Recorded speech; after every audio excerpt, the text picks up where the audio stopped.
3, 2, 1. আসসালামু আলাইকুম এভরিওয়ান। তো আজকে যাচ্ছি আমি আমার ফ্রেন্ডদের সাথে কক্সবাজার ট্রিপে।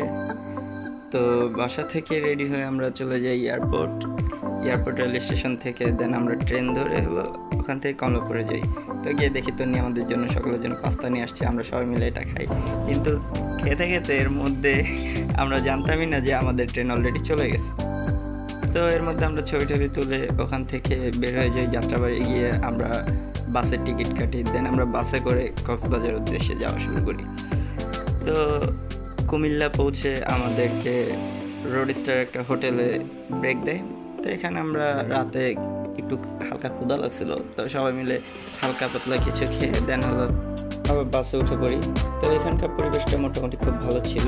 তো সম্ভবত আমরা যে রাতে বের হয়েছি সেটা সম্ভবত স্বাভাবিক পূর্ণিমা ছিল। তো চাপটা দেখতে খুব অসাধারণ ছিল। 2000 years later. তো চিটাগাং লোহাগড়ার পরে এই মিডওয়ে ইনে হলো আমাদের ব্রেক দেয়। তো এই হোটেলটার লোকেশনটা জাস্ট জোস ছিল প্লেসটা। মানে আমরা গিয়ে সবাই মিলে ছবি তুলছি, দেন সকালবেলা নাস্তা করছি। তো নাস্তা শেষে আবার সবাই মিলে চা, আইসক্রিম এগুলো খেয়েছি আমরা। নাস্তা শেষে আমরা আবার আমাদের বাসে উঠে চলে যাই কক্সবাজারের দিকে। তো রোডের পাহাড়ি আঁকাবাঁকা রোডগুলো এত জোস, জাস্ট দেখলে বুঝতে পারবেন।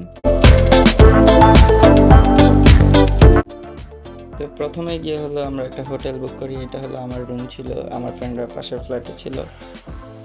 তো আমরা সবাই এসে ফ্রেশ হয়ে রেডি হয়ে বিচের দিকে চলে যাই।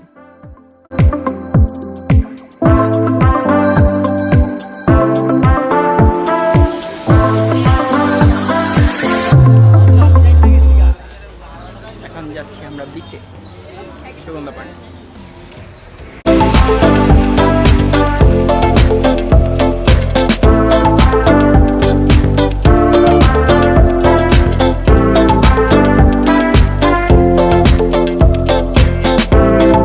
ওয়েদারটা দেখে মানে এত ভালো লাগতেছিল, এক পাশে মেঘ এক পাশে বৃষ্টি। তো বৃষ্টির টাইমে কখনো আমার কক্সবাজার যাওয়া হয়নি, এইবারই ফার্স্ট টাইম। তো সবাই মিলে আমরা ফটোশ্যুট করি, গ্রুপ ফটো তুলি, কেউ একা একা ছবি তুলি। তো এখানে আমাদের কিছু ছবি ছিল। তো আকাশটা দেখতে এত ভালো লাগতেছিল আমাদের যে সবাই আর কি চাচ্ছিলাম আমরা যে নামি, কিন্তু ওখানে একটু সতর্ক দেওয়া ছিল যে বেশি দূরে যেন আমরা না যাই, কারণ যেহেতু ঝড় ছিল, তার আগের দিন ঝড় হয়েছিল। তা আমাকে ধাক্কা মেরে ফেলায় দেয় পানিতে। তো বিচের বেশি দূরে না যাওয়াটাই বেটার। তো আমরা এখানে গিয়ে কিছু ভিডিও করি। দেন খুব ভালো লাগতেছিল এটা যখন বসেছিলাম, মানে পানিগুলো এসে পায়ে লাগতেছে। তো আশেপাশে সবাইকে দেখার পর আমি নিজেও একটু উৎসাহ নিয়ে সামনে গেছিলাম, যেটা ঠিক হয় নাই। তো এখানে গিয়ে আমি ভিডিও করি কিছু, বাট যেহেতু সতর্ক দেওয়া ছিল না যাওয়াটাই বেটার। তো আপনারাও এটা করেন না। পরবর্তীতে আমরা লাঞ্চে চলে যাই।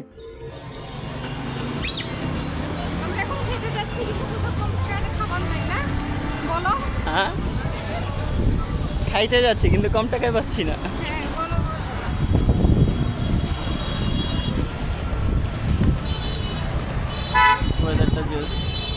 তো যেহেতু আমাদের বাজেট ফ্রেন্ডলি ট্যুর ছিল, তো আমরা মোটামুটি একটা রেঞ্জের মধ্যে খাবার চিন্তা ভাবনা করি। তো এই হোটেলটা আমাদের কাছে মোটামুটি ভালো লাগছে, এটার ডেকোরেশনও ভালো ছিল।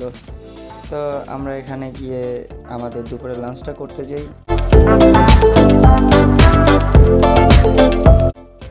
তো মোটামুটি আমাদের খাবার পর মনে হয়েছে যে আমাদের একটা ক্লিপ রাখার দরকার। দেন আমরা ভাত, মানে এটা একটা প্যাকেজের খাবার ছিল, এখানে ভাজি ঠাজি ছিল, মুরগি মাংস ছিল, ভাত ছিল, এরকম টাইপ প্যাকেজ। মানে যারা রিজনেবল প্রাইসে খেতে চান তো এইসব টাইপের মানে এই জায়গাগুলোতে প্যাকেজেই চলে। তো আমি এখানে একটা এই ক্লিপে দিয়ে দিলাম, এটা দেখে নিতে পারেন। তো খাবার দাওয়া শেষে আমরা চলে যাই হলো ঝাউবনের কাছে। ঝাউবন বলতে এটা হলো আপনার সিগালের অপোজিটের বিচে আর কি, সুগন্ধা পয়েন্টের এখান থেকে। তো মোটামুটি এখানে আমরা বিকালটাকে এনজয় করি সবাই মিলে, ওয়েদারটাও জোস ছিল। তো এখানে আমরা একটা বেঞ্চ ভাড়া নিই, ওখানে আমরা আমাদের টাইমগুলো কাটাই সন্ধ্যার আগ অবধি। তো এখান থেকে লোকজনদের আসা যাওয়া দেখতেছিলাম। Later. তো আমরা এবার চলে যাই আমাদের রাতের ডিনার করতে। তো অ্যাকচুয়ালি যাদের অ্যালার্জি তারা একটু সি ফুড এর মধ্যে ঝামেলা হতে পারে, বাট আমার যেহেতু ক্র্যাব, চিংড়ি এগুলোর প্রতি হাই লেভেলের অ্যালার্জি ছিল, এটা আমার জানা ছিল না। আমি জানতাম আগে আমার শুধু চিংড়িতে অ্যালার্জি ছিল। তো খাবার জন্য আমরা যে ডলফিন মোড়ের দিকে, তো ডলফিন মোড়ে গিয়ে এখানে যতগুলো দোকান আছে পারলে বার্গেনিং করে নেবেন, কারণ এখানে বার্গেনিং করলে আপনারা অনেক কম টাকায় পাবেন, কিন্তু বার্গেনিং না করলে এরা গলা কাটার দাম রাখে। আর ট্রাই করবেন এরা যখন এই জিনিসগুলো আপনি কিনবেন দেন রান্না করার টাইমে আপনি নিজে দেখার জন্য, কারণ এতে হবে কি আপনি নিজের জিনিসটা নিজে দেখতেছেন সামনে যে আপনার জিনিসটাকে প্রসেস করতেছে, কিন্তু না হলে এরা করে কি যে মানে আপনি একটা সাইজের জিনিস নিছেন বাট ওরা আরেকটা দিয়ে দেয়।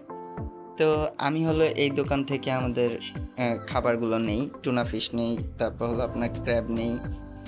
তো এগুলো হলো আমাদের খাবার ছিল। মানে ওনারা যখন প্রসেসিং করতে যায় তো তখন হলো বারবার হলো আমাকে বলতেছে যে আপনি এখান থেকে চলে যান, আমরা এখানে কাজ করি। তাই আমি বলতেছি আচ্ছা সমস্যা নেই, আপনারা করেন, আমার যে জিনিস তো আমি দেখতেছি, ভিডিও করতেছি আর কি। তো উনি বারবার আমাকে বলতেছিল যে না মামা এখানে থাকা যাবে না।